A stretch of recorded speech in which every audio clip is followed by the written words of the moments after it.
Olá a todos e a todas. É um prazer estar aqui no SBCE 2020. Uma honra, aliás.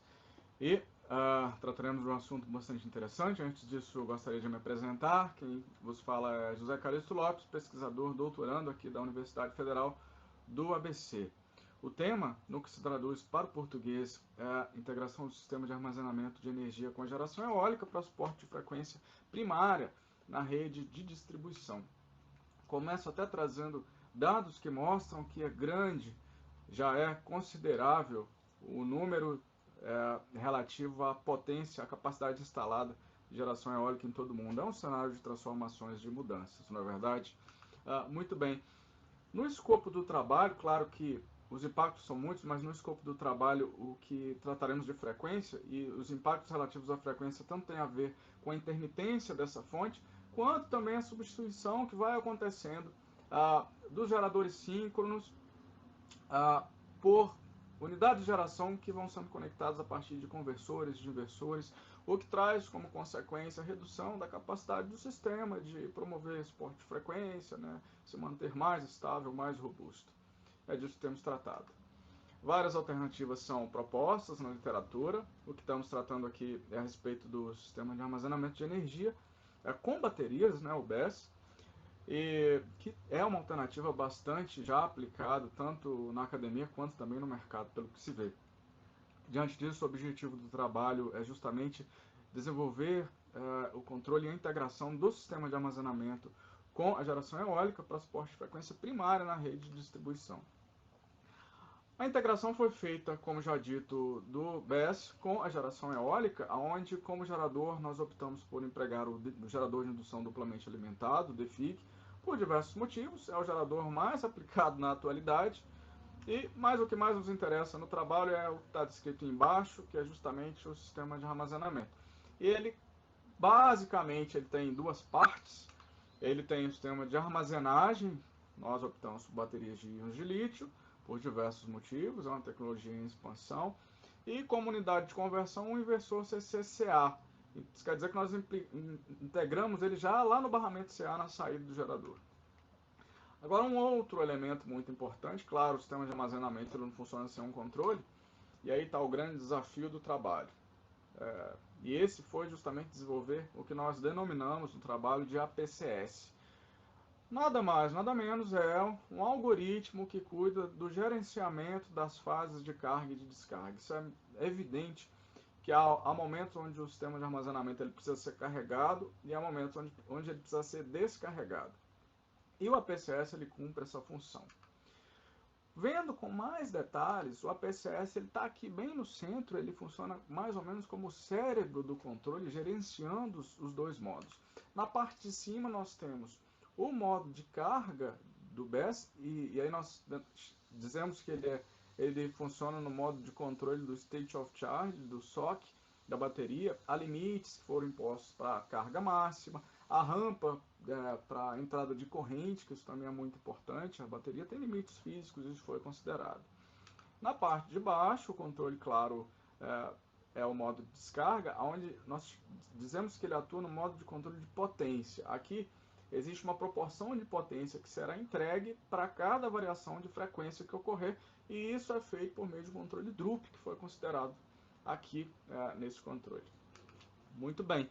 Agora na parte de testes, tudo que nós analisaremos será analisado a partir do PRODIST, módulo 8 da ANEEL, bastante disponível para quem quiser consultar se tiver dúvidas.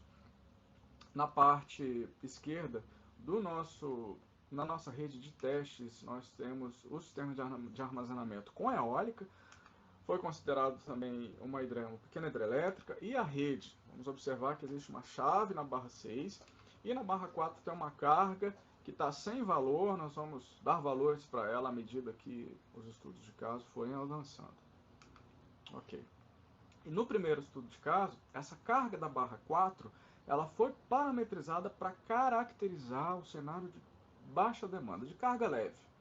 Aos 2,5 segundos, aquela chave relativa à rede na barra 6, ela foi aberta. Sendo aberta, o sistema ficou ilhado.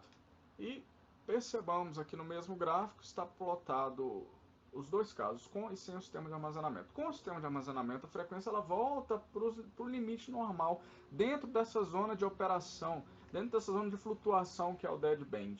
Já sem o sistema de armazenamento, a frequência ela cai lá quase para 58.5, aonde nesse caso ela poderia permanecer aí por cerca de 30 segundos, contando aí com outro suporte de frequência que o operador desejar. Porém, com o sistema de armazenamento, é possível perceber que o caso ele fica atenuado, né? Resolvida a questão da frequência nesse caso.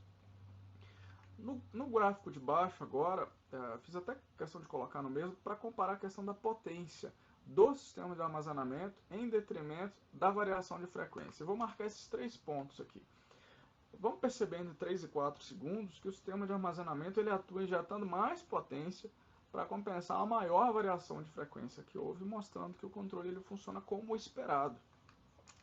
Muito bem, agora da mesma forma aos 2.5 segundos foi aberta a chave ali da barra 6, essa carga da barra 4, aquela que eu falei, ela foi caracterizada para um cenário de alta demanda, né, carga mais pesada.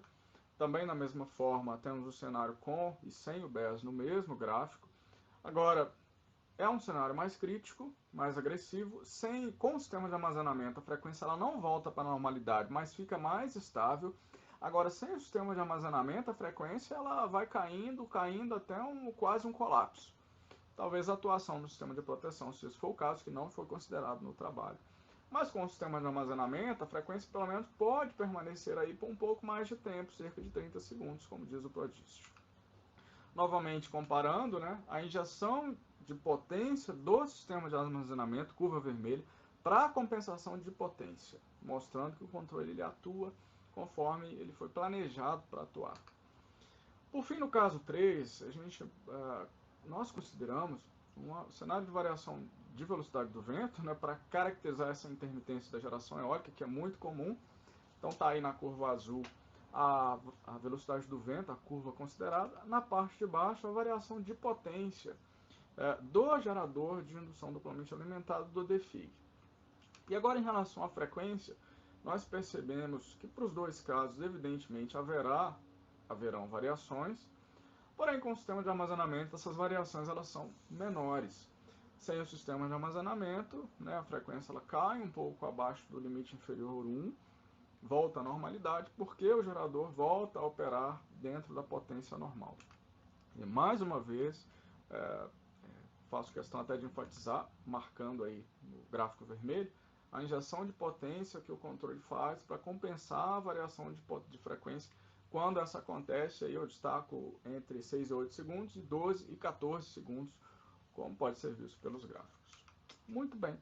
Para concluir, o objetivo do trabalho ele foi considerado alcançado, foi possível realizar o controle, realizar a integração. Existem grandes desafios a respeito desse tipo de trabalho, mas foi alcançado. Com a integração do sistema de armazenamento, percebe-se que é possível realizar solução de problemas relacionados à questão da frequência.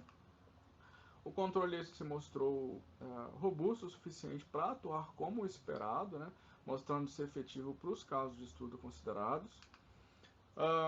Porém, no caso 2, onde se considerou um cenário de carga mais pesada, o controle, o sistema de armazenamento não foi capaz de devolver a frequência para a normalidade, mas foi capaz de estabilizá-la. Os trabalhos em relação a esse desenvolvimento continuam avançando no sentido de regulação de frequência secundária, terciária e oscilação de tensão. Eu finalizo agradecendo a presença, né, de todos. Também, novamente, quem vos fala é José Calixto Lopes, pesquisador aqui da UFABC. É importante destacar a minha representação do trabalho, mas o autor principal do trabalho é o Rodrigo Zambrano Vargas, pesquisador aqui também da UFABC, com participação do Juan Carlos Coque, da Unicamp, e sobre orientação dos professores doutores José Luiz Ascui Puma e Tade Souza, também aqui da UFABC. Eu agradeço a atenção de todos, me coloco à disposição, porque é um tema sobre o qual eu adoro, gosto muito de falar, e podemos debater, dialogar a respeito, é sempre um prazer. Então, um abraço a todos.